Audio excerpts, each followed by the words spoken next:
ईश्वर के लिए खर्च की गई कोई भी चीज़ बेकार नहीं जाती दोस्तों, चाहे वो समय हो, पैसा हो, सांस हो या संकल्प। हर चीज़ आपके लिए विशेष फलदायी होती है। इसी सुविचार के साथ मैं अपना आज का वीडियो शुरू करती हूँ। सभी हनुमान भक्तों को मेरा राम राम।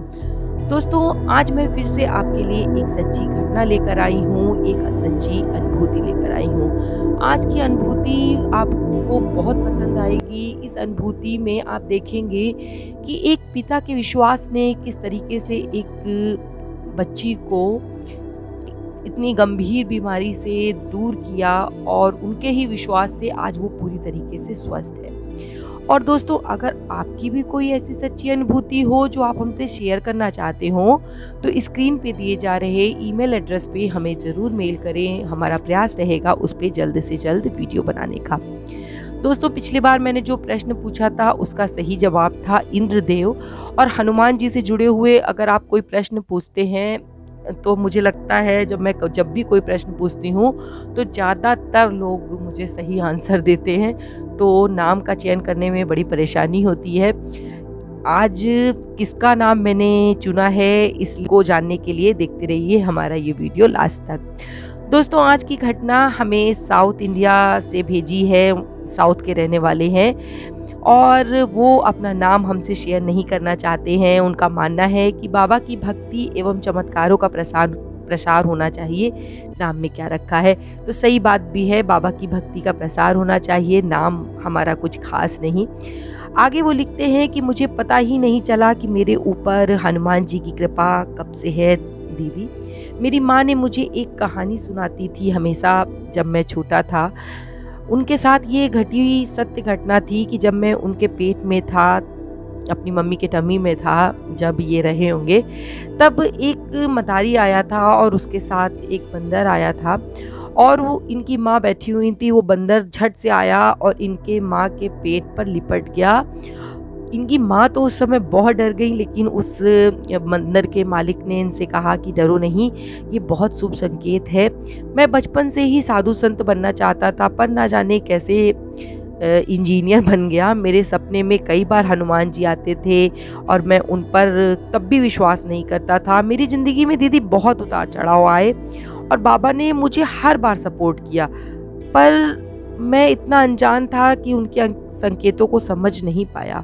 और जब भी मैं उनके किस्से कहानियाँ सुनता था तो मुझे अजीब सी प्रसन्नता होती थी, अजीब सा खुशी महसूस होती थी, पर मुझे इसका कारण नहीं पता था। जब कोरोना चालू हुआ तो टीवी पर रामायण आने लगी और मेरा विश्वास बाबा पर बढ़ता चला गया। और उसमें जो एपिसोड आते थे, जो लक्ष्मण जी और राम जी के सामने जब हनुमान जी पहली बार आते हैं, उस एपिसोड को देखते हुए दीदी मैं बहुत रोया। तो ऐसा ही होता है जब भक्तों को हनुमान जी की ऐसी रोचक घटनाएं सुनाई जाती हैं, दिखाई जाती हैं, तो वो रोने ही लगते हैं। तो अब मैं आती हूँ उनकी स्टोरी की तरफ। उन्होंने हमसे बताया कि दीदी, जब ये कोरोना शुरू हुआ था 2019 में, तब मेरी बेटी को स्किन की कुछ गंभीर परेशानी हो गई थी मई 2019 के महीने में, जिसे चिकित्सीय भाषा में पोम्फोलिक्स कहते हैं। दोस्तों, ये एक तरीके का एक्जिमा होता है जो स्किन में हो जाए तो पैरों और हाथों में बड़े बड़े ब्लिस्टर पड़ जाते हैं, यानी कि छाले पड़ जाते हैं, फफोले पड़ जाते हैं जिनमें पानी भरा होता है। तो इससे रोगी को बहुत कठिनाई होती है। इन्होंने आगे लिखा कि मेरी बेटी के हाथ में इसकी शुरुआत हुई, फिर धीरे धीरे उसके पैरों में ये परेशानी हो गई और उसको चलने फिरने में बहुत दिक्कत होने लगी। उसका सारा काम मुझे करना पड़ता था। मेरी बच्ची की उम्र दीदी अभी 11 साल की ही थी, बहुत छोटी है वो और बहुत हेल्दी भी है, और उसका हर काम मुझे करना पड़ता था, जिस कारण से मुझे बैक पेन होने लगा, पर कोई इम्प्रूवमेंट नहीं हो रहा था। मैं बहुत परेशान था। हर तरीके के डॉक्टर को, स्किन डॉक्टर को मैं हर दिखा चुका था और डॉक्टर भी बहुत परेशान थी कि उसकी ये परेशानी ठीक क्यों नहीं हो रही है। तभी मैंने परेशान होकर एक दिन शनिवार को अपनी बेटी को हनुमान जी की मूर्ति के सामने कुर्सी पे बिठा दिया और उसे कुमकुम देते हुए कहा कि इसे हनुमान जी के ऊपर सिर से पैरों तक पूरा चढ़ाते रहना, जब तक मैं कहूँगा। और वो जितनी देर कुमकुम चढ़ा रही थी मैं उतनी देर हनुमान चालीसा का पाठ करता रहा। उसके पश्चात मैंने हनुमान जी के चरणों से कुमकुम लेकर अपनी बेटी के माथे पर एक टीका लगा दिया। दीदी इस विश्वास के साथ कि बाबा चमत्कार करेंगे, और चमत्कार ही हुआ। दूसरे दिन से मेरी बेटी की जो तबीयत थी उसमें धीरे धीरे सुधार होने लगा। उसके जो स्किन में छाले थे वो धीरे धीरे ठीक होने लगे और 3-4 दिनों में वो चलने फिरने लायक हो गई, उसे आराम होने लगा। हमें डॉक्टर ने दीदी बहुत डरा दिया था। उन्होंने बोला था कि ये जो बीमारी होती है ये जल्दी ठीक नहीं होती है, लॉन्ग टर्म बीमारी है, और हो सकता है कि ये बीमारी आपकी बेटी को हर साल इसी समय में, यानी कि ये जब मई का महीने में उसको हुआ था, हर साल हो जाए, क्योंकि स्किन की प्रॉब्लम है तो जल्दी नहीं जाती है। पर उसे ऐसा हुए 2 साल हो गए, और जब भी मई का महीना आता है तो हम डर जाते हैं, लेकिन बाबा की कृपा से उसे ये बीमारी दोबारा नहीं हुई। और हनुमान जी की दया दृष्टि हमारे ऊपर ऐसी ही हमेशा बनी रहे। हम आपका धन्यवाद करना चाहते हैं, आपके वीडियो हमें बहुत सपोर्ट करते हैं, तो मैं आपका तहे दिल से धन्यवाद करना चाहती हूँ कि आप हमारे वीडियो देखते हैं और उन पर विश्वास करते हैं।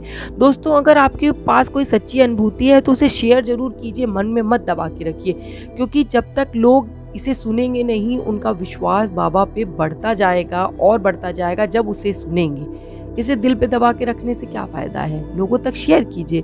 और अब मैं उन लोगों का नाम बताती हूँ जिन लोगों ने, वैसे तो सभी लोगों ने सही आंसर दिए हैं, लेकिन मैंने क्या किया आपकी बार कि सबसे पहले जिसने भेजा था उसका नाम, और सबसे लास्ट में भी जिसने भेजा है उसका नाम, और बीच में 10-10 लोगों के बाद एक नाम सिलेक्ट कर लिया है।